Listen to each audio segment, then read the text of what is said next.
नारद जी का आगमन हुआ कैलाश में। पार्वती मैया से मिलने गए। मिलना तो किन्हीं और से था, पर बहाना मैया को लगाए। नारद जी कोई सीधा तो काम करते नहीं, थोड़ा थोड़ा उसमें कुछ ना कुछ विनोद रख के करते, आनंद लेते रहते नारद जी। कैलाश आ गए, पार्वती मैया से हालचाल पूछा। मैया बोली नारद जी से सब ठीक ठाक, आपकी कृपा। नारद जी ने कहा बुलाओ महादेव को, मिलने आए हम, बुला लो उनको, एक बार दर्शन कर ली। मैया बोली वो तो घर पे उपस्थित नहीं है प्रभु, वो तो कहीं बाहर है। कहीं बाहर है मतलब कहाँ है, जगह बता दो। मैया बोली हमको जगह भी नहीं पता कहाँ है, हमको तो जाते दिखे थे बस। नारद जी बोले बस मिल गया मौका। नारद जी ने कहा नारायण नारायण नारायण। अरे भैया हम तो समझते थे कि धरती पर ही प्रेम में झोल है, धरती पर ही प्रेम में सब गड़बड़ है, पर ये तो कैलाश में भी यही हाल है। यहां भी सब बातें एक दूसरे से छुपाई जाती हैं। अरे प्रेम करते हो तो काय का छुपाओ। मैया बोली आप कहना क्या चाहते हो। बोले आप पत्नी हैं, आपको कहना चाहिए, आपको पता होना चाहिए कहाँ गए आपके स्वामी, बता के नहीं जाते क्या आपको। अब बेचारी पार्वती जी तो बात को संभाले और करे क्या।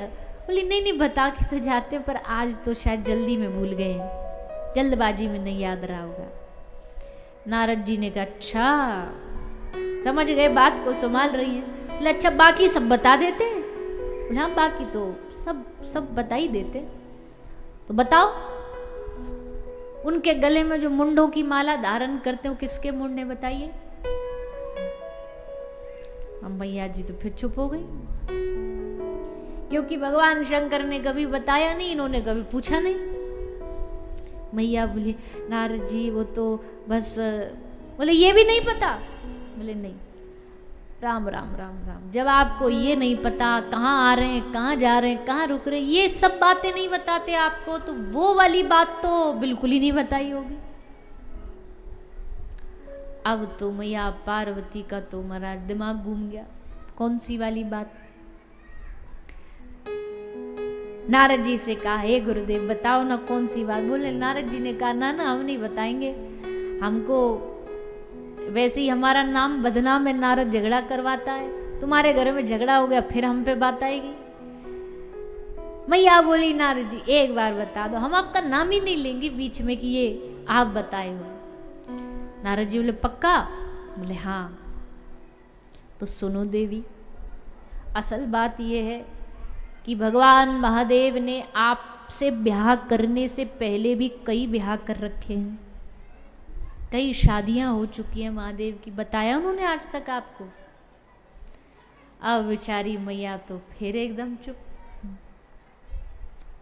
नारद जी ने सोचा कि हमको जो बीज डालना था हमने तो डाल दिया, अब हम चलते।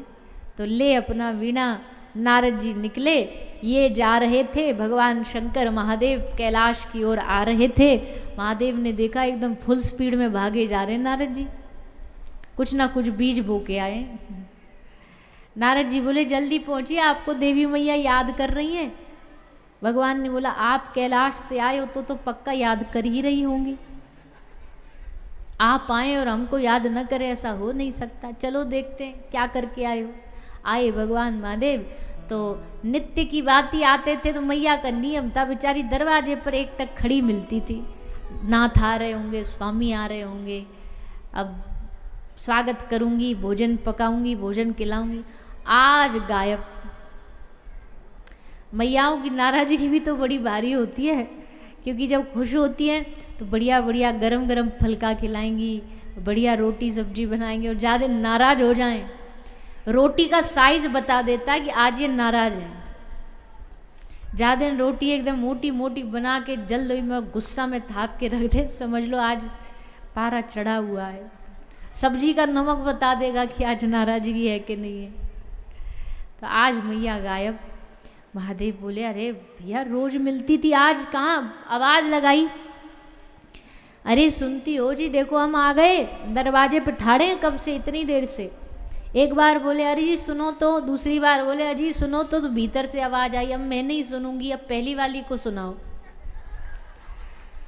ठाकुर जी महादेव जी बोले मामला तो भैया बड़ा सीरियस लग रहा है, कोई छोटी मोटी बात नहीं बता के गए, नारद जी कोई बड़ा ही बंडा फोड़ के गए। तो मैया से आके पूछा कि आप काहे को नाराज हो हम पर, हमने ऐसा क्या किया? बोले आप हमसे सिर्फ प्रेम का दिखावा करते हो, नाटक करते हो, प्रेम कुछ नहीं है। महादेव बोले अभी कल तक तो आपको सब प्रेम लग रहा था हमारा, आज नाटक लग रहा है, ऐसा क्या हो गया?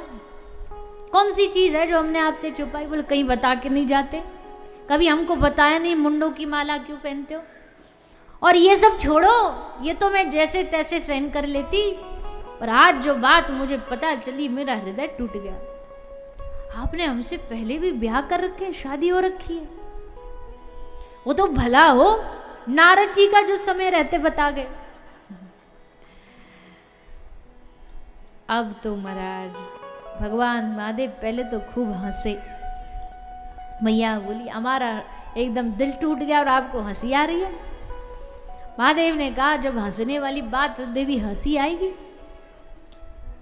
आप नारद जी की बात में फंस गई, बताओ कहाँ हमने आपसे प्रेम नहीं किया, कब हम आपसे बताते नहीं। हाँ कुछ बातें ऐसी हैं जब तक कोई प्रश्न ना करे तो हम पहले से जाके कैसे बता। आप जिज्ञासा करो, आप पूछो ये मुंडों की माला हमने क्यों धारण कर रखी है, इसमें से आधे से ज्यादा सर आपके हैं, कुछ दैत्यों के हैं, कुछ हमारे प्रियजनों के हैं। और देवी जिस विवाह की आप बात कर रही हो ना, विवाह तो हमने एक बार नहीं कईयों बार किया, पर किससे किया ये पूछ लेती नारद जी से। तो किससे किया आप बता दो। ये देवी हर अवतार में हमने तुमसे ब्याह किया है। कभी तुम पार्वती बनी, कभी सती बनी, कभी शैलपुत्री बनी। हर अवतार में तुमसे विवाह किया हमने, किसी पर स्त्री से विवाह नहीं किया। हमारा प्रेम हम तुमको क्या बताएं। आजीवन हर जन्म में तुमसे विवाह किया है हमने। तब जाके पार्वती मैया को थोड़ी एक तसल्ली आई। पर फिर जिज्ञासा कि हमारी मृत्यु होती आप अजर अमर हैं, इसका कारण क्या है। भगवान ने कहा हमने अमर कथा सुनी है। मैया के मन में जिज्ञासा आई कथा सुनने की। महादेव ने कहा कथा सुननी है तो देवी यहां तो नहीं मिलेगी, इसके लिए चलना पड़ेगा। कहाँ? ये कथा कहाँ मिलती है? बोलिए ना। धरती पर, पृथ्वी पर। ये कथा स्वर्ग में नहीं कही जाती, ये कथा तपलोक, जनलोक, इन सब लोकों में नहीं कही जाती। बस एक पृथ्वी लोक ऐसा है जहां भगवान की कथा सुनाई जा सकती है। कितना धन्य भाग्यशाली हैं हम सब लोग, हमको कथा सुनने को मिल जाए भगवान की। स्वर्ग जाके भी क्या करेंगे। भगवान महादेव ने कहा देवी चलो धरती पे चलेंगे, कथा सुनाएंगे, आप सुनना। आ गए अमरनाथ में, कथा शुरू हो गई। भगवान ने बता दिया पार्वती मैया को कि देखो हम कथा आँख खोल के नहीं करते, हम बंद कर लेते आँख और बस डूब के कथा सुनाते हैं। हमको नहीं पता सामने कोई सुन रहा है कि नहीं सुन रहा, कि सो गया कि क्या कर रहा है, इसलिए हमको पता चलता रहे कि आप बैठी हो सुन रही हो। तो कथा के बीच में हुंकार भरती रहना, ऐसे बीच बीच में जैसे कहानी सुनाती है ना बच्चे मैया को, मैया अपने बालक को, तो जब हुंकार भरना बंद कर देता है तो समझ जाती है सो गया, तो कहानी सुनाना बंद कर देगी। तो हम बोलेंगे और आप हुंकार करती रहना। बोले ठीक है। कथा शुरू हो गई। मौका देख के श्री किशोरी जी ने सुखदेव जी को आदेश दिया, सुख जा। कथा हो रही है धरती पर और कथा के प्रवक्ता कौन है? भगवान महादेव। महादेव कथनी नहीं, सुनी हुई नहीं, महादेव तो उस रस में डूबे हुए, इसलिए उसकी कथा का आनंद ही अलग होगा। जा तू उस कथा को सुन। शुक आ गए, एक वट के वृक्ष पे बैठे कथा सुनने लगे। पहला, दूसरा, तीसरा, 10वां स्कंद आया, महाराज की कथा आई। और महाराज की कथा आते आते मैया पार्वती को क्या हुआ? आंख लग गई, सो गई। हम ऐसी कथा सुनते आए, हमने भी कई बार शायद बोला होगा पहले शुरुआती दिनों में, पर फिर किसी महापुरुष ने समझाया कि नहीं, मैया पार्वती सो नहीं सकती कथा में। ये तो हम लोग बहाना मार देते हैं कि चलो हमको भी नींद आ जाए तो हम कह तो सकें, अरे जब पार्वती मैया सो सकती है तो हम क्यों नहीं। इस आड़ में हम अपने आप को बचा लेते हैं। बोले भैया वो जगत माता है, वो कथा में कैसे सो जाएंगी। कथा में मैया सोई नहीं, पर भाव में डूब गई, भाव समाधि में चली गई। रास पंचाध्याय की कथा वैसे भी बड़ी प्रेममयी कथा है भागवत जी में। वही कथा चल रही थी रास पंचाध्याय में, देवी रास में ही पहुंच गई। शरीर बस वहां रहा, मन से रास में जा करके नृत्य कर रही है। भगवान शंकर के सामने बैठी हैं और हुंकार भरना भूल गई। शुक ने देखा कि मैया तो चुप हो गई, अब कथा भी बंद हो जाएगी, हमको पूरी सुननी है, इसलिए शुक वहां बैठे बैठे हुंकार भरते रहे। भगवान शंकर पूरी कथा सुनाते सुनाते प्रभु प्रभास क्षेत्र गए, लीला संवरण हो गई, जा रहे हैं। इस प्रसंग को सुना रहे थे, तब मैया की आंख खुली। तब माता पार्वती ने पूछा भगवान महादेव से, प्रभु अभी तो आप सुना रहे थे प्रभु रास कर रहे हैं और अब सीधा भगवान की लीला संवरण करा दी, इतनी जल्दी कथा। भगवान महादेव समझ गए कुछ तो बीच में गड़बड़ हुई। क्या हुई पूछा तो पता लगा समाधि लग गई। और हुंकार किसने भरी, कौन है यहाँ जो मेरी कथा को चोरी से सुन रहा है। निकाला त्रिशूल, मारने दौड़े तो बाहर वट वृक्ष पर शुक बैठा है। दौड़े त्रिशूल लेके उसको मारने, सुखदेव जी आगे आगे, महादेव पीछे पीछे, दौड़ते दौड़ते दौड़ते श्री सुखदेव जी गए वेद व्यास जी का आश्रम। व्यास जी की पत्नी माता विटिका छत पर खड़ी जमाई ले रही थी। मुंह जैसे खोला, सुखदेव जी ने मंत्रोच्चारण के द्वारा विटिका के गर्भ में, माता के गर्भ में प्रवेश कर गए। महादेव भगे भगे आए एकदम क्रोध में, व्यास जी को कहा व्यास जी बाहर निकालो चोर को, आपके आश्रम में हमारा चोर छुपा हुआ, कैलाश से चोरी करके लाया। व्यास जी ने कहा हंसते हुए कि महाराज पहले तो ये बताओ आपके कैलाश में चोरी करने लायक है क्या। कोई सोना नहीं, कोई चांदी नहीं। चोर भी जो होते हैं ना वो सब मंदिरों में चोरी करने घुस जाएंगे पर शिवालय में नहीं जाएंगे क्योंकि उनको पता यहाँ कुछ होगा ही नहीं।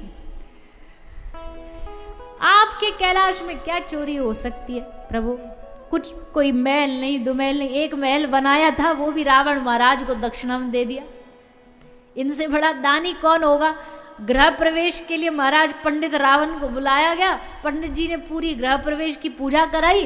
महादेव ने कहा पंडित जी बोलिए दक्षिणा में क्या चाहिए। बोले जिस ग्रह की हम प्रवेश की पूजा कराने आए दक्षिणा में वही महल दे दो। महादेव ने एक पल ना सोचते हुए कहा ले जा, आज से महल तेरा। ऐसे तो महादेव है, इन महादेव के पास कौन सी चीज चोरी की मिलेगी। महादेव ने कहा व्यास जी कोई वस्तु नहीं चुराई पर हमारी कथा चुराई है। चुप के कथा सुनी है इन्होंने, चोरी छुपे कथा को सुन रहा था, तुम्हारे आश्रम में छुपा है। व्यास जी ने मुस्कुरा के कहा महादेव आप बड़े भोले हो, आप सोचो अगर ये शुक आपकी कथा का अधिकारी नहीं होता तो बताओ ये कथा सुन पाता। जिसकी पात्रता नहीं होती वो थोड़ी कथा सुन पाता है। पात्रों को ही भगवान की कथा सुनने मिलती है। इसकी पात्रता थी तो इसने कथा सुनी। देखो कौन है, कोई साधारण तो हो नहीं सकता। महादेव ने आंख बंद की तो देखा अरे ये तो हमारी स्वामिनी जी का भेजा हुआ तोता है। संसार में भगवान की लीला रस प्रचार के लिए भेजा गया है। प्रसन्न हो गए महादेव और आशीर्वाद दिया प्रभु इनको खूब बल दे की शक्ति दे, सारे विश्व में आपका प्रचार प्रसार करें। आशीर्वाद दे के महादेव चले गए।